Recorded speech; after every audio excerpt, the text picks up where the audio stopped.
আজি সদৌসম গৰিয়ামৰীয়া ডিচি জাতীয় পৰিষদৰ আহ্বানত কেইটামান আমাৰ থলুৱা জনগোষ্ঠী টাই আহোম ছাত্ৰ সন্থা আদি কৰি মৰাণ ছাত্ৰ সন্থা মটক যুৱ ছাত্ৰ পৰিষদ আৰু কোচ ৰাজবংশী ছাত্ৰ সন্থা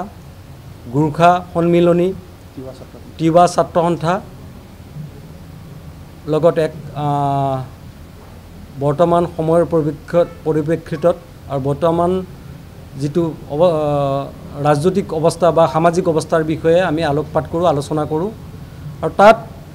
গৰিয়ামৰীয়া ডিচিসকলৰ যিটো সমস্যা এই সমস্যাটোৰ বিষয়ে আমি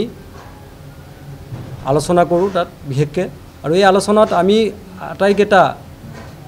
আৰু বহুতকেইটা জনগোষ্ঠী আমাৰ উপস্থিত আছিলে এইকেইটা আটাইকেইটা জনগোষ্ঠীয়ে আলোচনা কৰি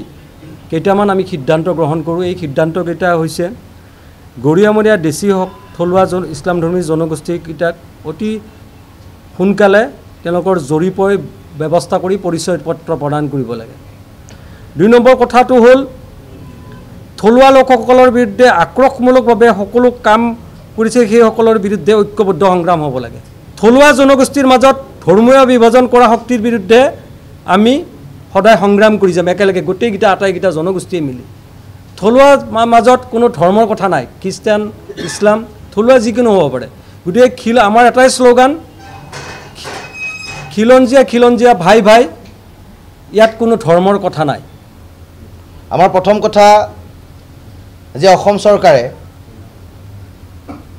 যি উচ্ছেদৰ অভিযান কৰিছে আৰু চৰকাৰী ভূমিৰ পৰা যিসকলে দখল কৰিছে তেখেতলোকক উচ্ছেদ কৰি এই ভূমি খিলঞ্জীয়া থলগিৰি ৰাইজৰ কাৰণে থোৱাৰ যি ব্যৱস্থা কৰিছে তাক আজিৰ সভাই পূৰ্ণ সমৰ্থন জনাইছে আৰু চৰকাৰৰ ওচৰত সহযোগিতা কৰিম বুলি আজিৰ সভাই সিদ্ধান্ত গ্ৰহণ কৰিছে। দ্বিতীয় এটা কথা যে বনাঞ্চলক জনাঞ্চল কৰি দিয়া যি প্ৰক্ৰিয়া সেই প্ৰক্ৰিয়াৰ বিৰুদ্ধে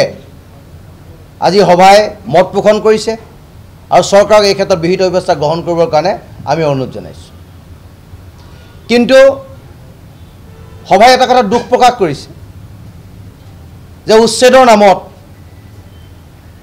যাতে সাম্প্ৰদায়িক দৃষ্টিকোণৰ মাজত কথাবিলাক ৰখোৱা নহয়, ধৰ্মীয় মেৰুকৰণৰ মাজত যাতে এই কথা বতৰাবিলাক বিবেচিত কৰা নহয়। গৰিয়া মৰিয়া দেখি যিসকল খিলঞ্জীয়া লোক সেই খিলঞ্জীয়া লোকসকলক ধৰ্মীয় দৃষ্টিকোণৰ পৰা চাব যে নালাগে সেই কথা আজি সভাই এটা সিদ্ধান্ত গ্ৰহণ কৰিছে আৰু চৰকাৰৰ ওচৰত দাবী উত্থাপন কৰিছে যে এইসকল লোকে অসমত স্বাভিমানে জীয়াই থাকিব পৰা পৰিৱেশটো চৰকাৰে ৰচনা কৰি দিব লাগে আৰু উপযুক্তভাৱে জৰীপ কৰি এইখিনি আগ্ৰাসী মনোভাৱৰ মানুহৰ লগত তেখেতলোকক একাকাৰ নকৰিবৰ কাৰণে আজি সভাত উপস্থিত থকা সকলোৱে ঐক্যবদ্ধতাৰে মত পোষণ কৰিছে আৰু যিখন সংগ্ৰাম অবৈধ বেদখলকাৰী অবৈধ অনুপ্ৰৱেশকাৰীৰ বিৰুদ্ধে হৈছে সেই সংগ্ৰামখন অধিক শক্তিশালী কৰিবৰ কাৰণে গৰিয়া মৰিয়া দেখি এইসকল লোকৰ অত্যন্ত প্ৰয়োজনীয়তা আছে আৰু তেখেতলোকক বাদ দি এইখন সংগ্ৰাম আধৰুৱা হৈ ৰ'ব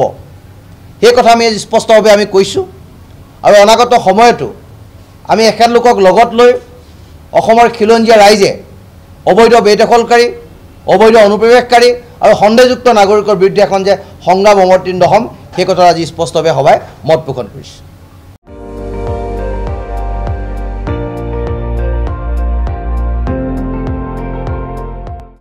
আপুনি চাই আছে ND24